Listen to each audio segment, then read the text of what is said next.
And they're off in the 2009 Norm Barron Queen City Oaks. Pinballed up to start Honeybee Fleet. She's last early. It's a good start for Bird Rock from down on the inside. River Downs was again the venue for the next Ohio Fun Stakes, the July 18th Queen City Oaks. At $100,000, the richest race of the season for Buckeye sophomore fillies.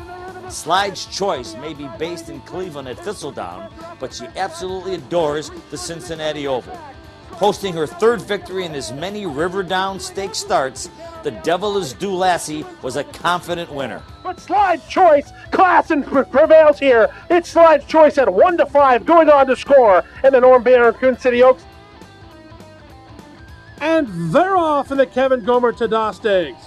It was a great start for none of your beeswax who's reaching out for the early lead.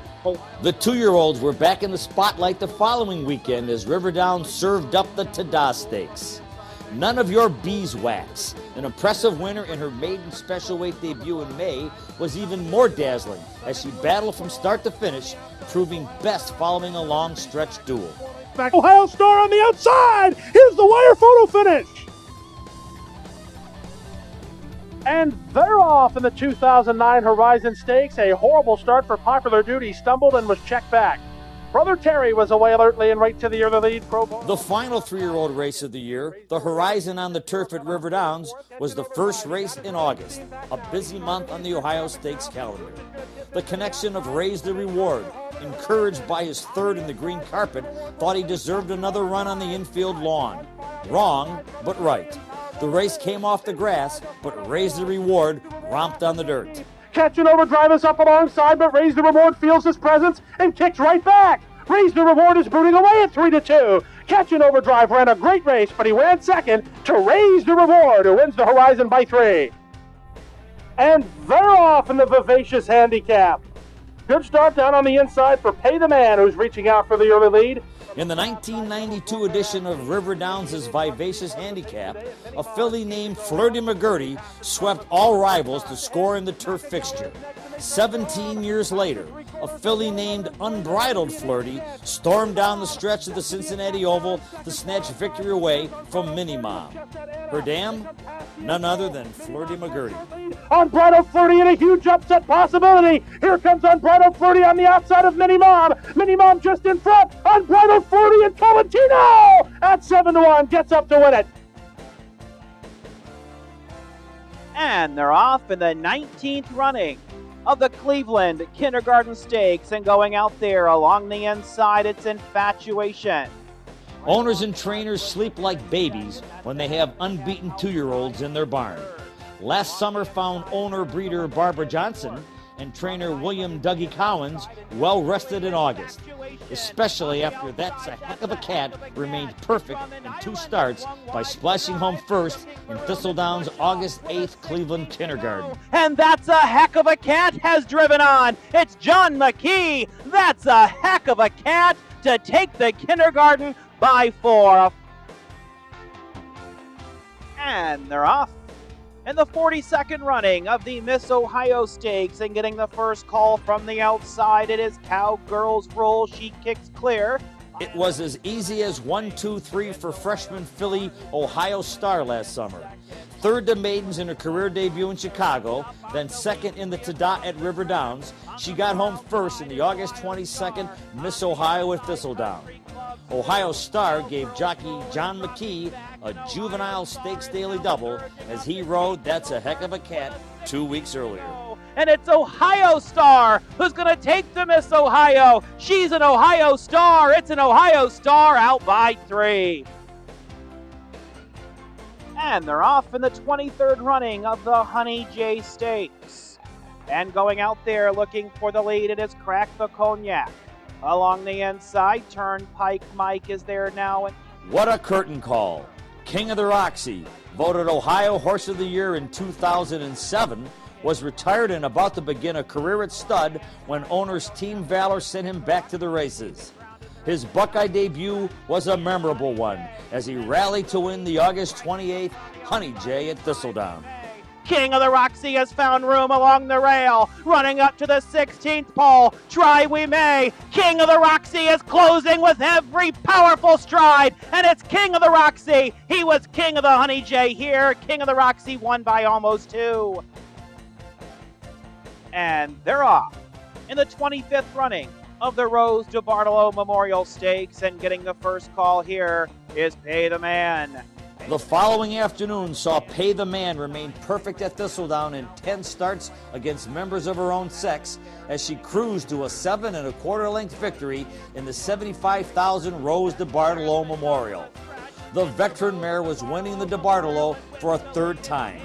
Only 1989 Ohio Horse of the Year Tougaloo has tripled in the race that honors the mother of former Thistledown owner Edward J. DeBartolo. Pay the Man, who is continuing her Distaff dominance. The Buckeye Monster is powering away. It's Pay the Man, who's won them now by 6, her 3rd straight Rose DeBartolo Memorial victory. Locked up and ready for the start. And they're off in the 61st running of the Governor's Buckeye Cup. They'll leave the chute and come out onto the main track, and coming out there with the early lead. That is the 7 kilo. September on the Ohio Fun Stakes Road began and ended with a performance by a horse who may possess the memory of an elephant.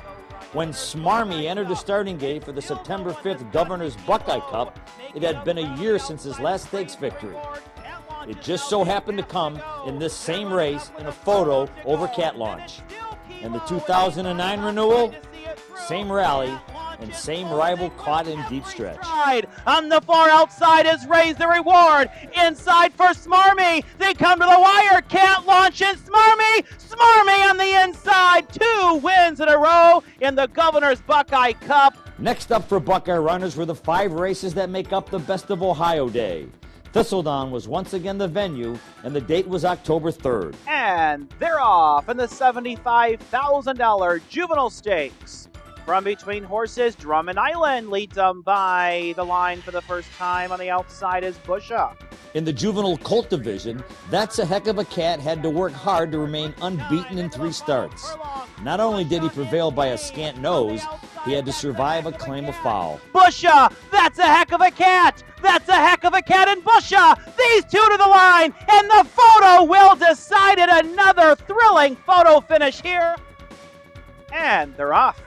And the $75,000 John W. Galbreath off slope. Juvenile fillies were next, and Queen Imadala showed what she's made of. The freshman lassie turned back several challenges to post her first stakes victory. A Dream for Darlene to the inside. Far outside is Country Club Sue. A 16th to go, and the Queen will reign supreme today. Queen Imadala, she looks royal in the Galbreath, and she wins by 3. And they're off in the $75,000 Best of Ohio Sprint. And looking hard for the lead, it's Turnpike Mike.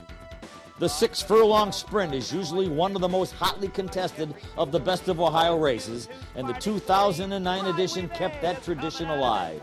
Try We May rallied and dueled and was professional in putting away his rivals. A 16th to go. Try We May, the leader on the outside. Royal Nemesis inside. I Can't Refuse. Try We May had him there. And they're off in the $100,000 Best of Ohio Distaff. The renewal of the Best of Ohio Distaff was one for the books. Pay the Man, never beaten by another filly and mare, and the state's defending filly and mare champion, and Slide's Choice, the juvenile champion of 2008, squared off in a memorable stretch duel. It's Pay the Man from between them. Slide's Choice on the outside, and she's coming at him and coming on. Slide's Choice and Pay the Man. They'll duke it out with a 16th to go. Slide's Choice ahead in front. Pay the Man right there battling. Pay the Man. Slide's Choice. You make the call. A photo for win. Their noses apart. 151-4.